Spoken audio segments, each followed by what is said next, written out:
Read aloud and repeat. Read aloud and repeat each sentence. English is spoken all over the world. Many people from different countries use English to talk to each other. If you speak English, you can make friends from many places.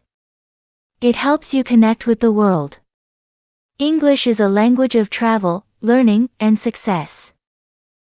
Speaking English can help you get a better job. Many companies want people who can speak English well. If you speak English, you can work in big companies, talk to customers, and grow in your career.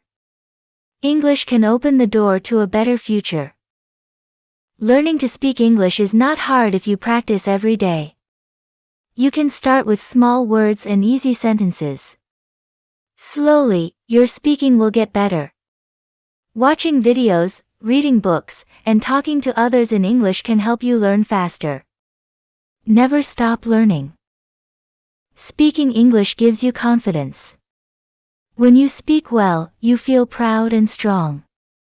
People listen to you and respect your words. Even if you make mistakes, it's okay. Keep speaking.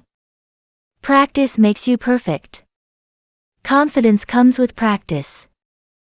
English speaking is like having a superpower. It helps you learn, grow, and travel. You can understand songs, movies, books, and more. It makes life exciting and full of new chances. So, speak English every day. Read aloud and repeat. Read aloud and repeat each sentence.